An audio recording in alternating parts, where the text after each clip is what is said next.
Yo, what's going on, everyone? It's Surrounding 951, and I'm here to bring you another review on one of my Gundam MSIA action figures. And as you can see here, guys, this is the MSM-03 Submarine Gogg. Yeah, it's a mouthful. Here it is right here. So I have three in total. This is the one I got from Adrian, which is like near mint. I mean, it's in beautiful condition. I just got this one today in from the mail from Peak IL's toy chest, and it's in decent condition, but it's not near the condition that Adrian's was. And I'll go over that in a little bit. And then I have a brand new unboxed one that I got from Peak IL, and obviously this one's in really good condition since it's a brand new box and the box is pretty mint. So very nice. And it's pretty cool. So if you guys didn't know, first loose Gogg ever, and this was a O1 unit. Kind of see it right there. O1. And then my second Gogg loose submarine color is O2. So it's kind of cool. And then this one right here is actually an O4. So it's kind of cool. So it's like kind of army building them, but honestly, I don't think I'll ever be able to get 1 through 9 because they're just so rare. And whenever collectors have them, they really don't want to part with them. So I could understand that, but it's awesome just to have one. To have three is unbelievable. To have two loose is just it's a dream. So it's really awesome. So basically, the Submarine Gogg is like your regular Gogg, except in this fantastic, beautiful blue color. I mean, it just looks stunning. You got the blue, and then you got the grades kind of contrasted, but it's still, I mean, it just looks so nice. And it's really sad that they didn't really I guess you could say mass produce them on the MSIA line. And these guys were considered the rollout color, and for some reason the American release rollout colors were extremely hard to come by. I mean, you had Desert Goof, Desert Zako 2, you got the Submarine Gogg, you had Desert Dom, Real Type Gun Tank, Gun Cannon, ARC 78. I know I'm missing 1 or 2 probably, and I always do that.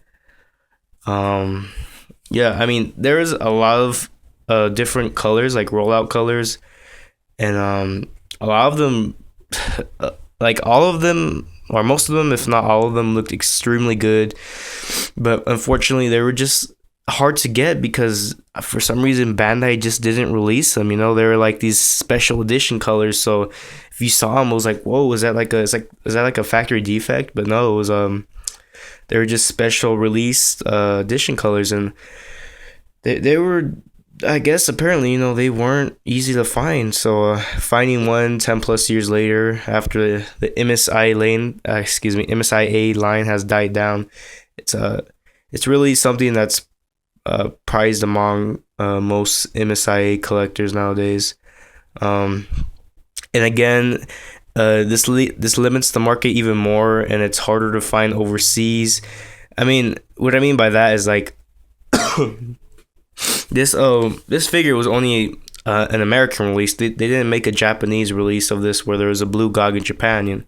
And, there wasn't even an Okawara illustration of it. So finding a blue Gogg is definitely a challenge if you are overseas, and it just can be. So I'm gonna go over the articulation real quick. I'm not gonna mess with that one because that's Adrian's. I kind of have it posed already, and it's all nice, and I don't want to mess with it.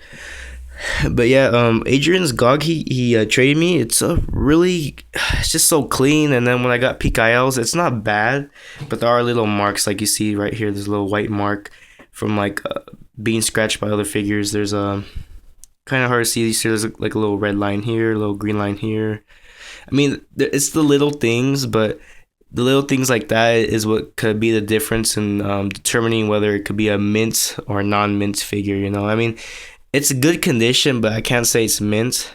I mean, even the little claws, this claw is like a little bent, and then I know it's all these little things, but even the thumb right here it's kind of when they glued it in, it wasn't glued in very well, so it's kind of not that well. I don't know if you can see it. You can see how it's shiny there, and there's like, I don't know. It wasn't glued in as well as say this one was, because there's like no gap and clean right there. Same on this feet. Same on the thumb there. Same on the thumbs in here. So I mean, I don't know. I'm just explaining that little things like that could differentiate the figure from being in condition wise. So I would consider this one like very good condition to almost mint, while this one just in good to very good condition. Overall, I mean they're just beautiful figures. They're just stunning to look at. And you can't go wrong with that blue color. All right, so let me get to this review. So each of the fingers are articulated, of course. It's just they go up and down. They don't go side to side or anything, so it's pretty cool. They move around. The whole arm is consisted of ball joints. So each of these, they move, allowing the figure to allowing its arms to move, kind of like an octopus or something like that. Because with your regular MSIA figures, they're on hinge joints for the arm, and this one's on ball joints. So it's something different. It's really cool, and the arm's also on a ball joint. You can see right there. The arms could go around and all that stuff, but I'm not going to do that. There's no double joints really. I mean, the arm or the hand could bend like that. Do like a 90-degree angle. Bend up 90-degree angle, like stop. The legs really don't have much movement. I mean, they're kind of hindered really by this like little butt panel protector. So the legs don't move much, but the knees have some movement. Not much, but since this is mostly like a aquatic mobile suit, it's not really I guess its primary purpose is not really to be on land. It's it has the advantage while being in the water as an aquatic mobile suit. I mean, it is amphibious, meaning it could go on land and water, but it's really it shines the most when it's fighting in the water basically.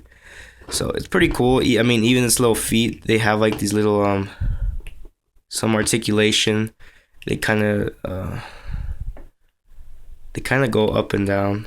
I mean, not much, but I mean, there is like some sort of joints there. So it's pretty cool. I mean, overall, the figure it's different compared to your other normal MSIAs. What I mean by that, it's not just your regular hinge joints. I mean, you got like, I guess you consider this the ball joint in the foot, but it's very limited. The hands is probably the most unique, or the arms is probably the most unique part of this figure, since they're all on ball joints. All on separate ball joints, and none are on a hinge joint. So it's really cool to see that.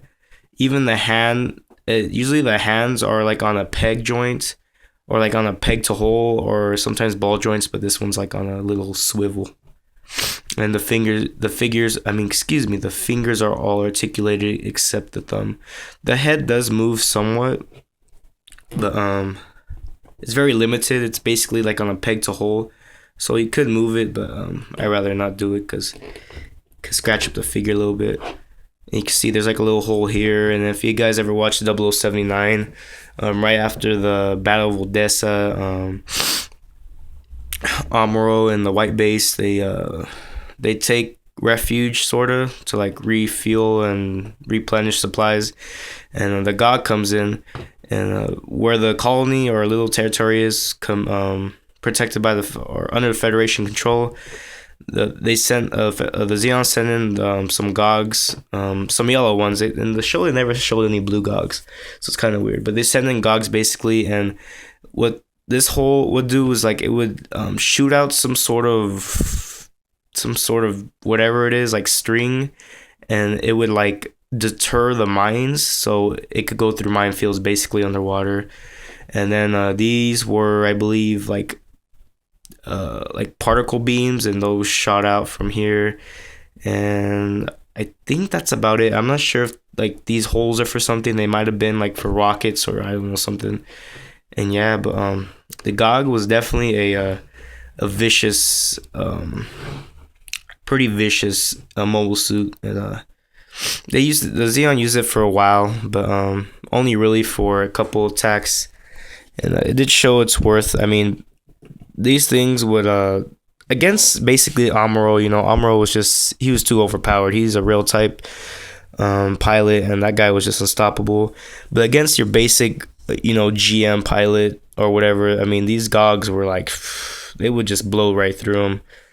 So yeah, guys, that's about it for this review.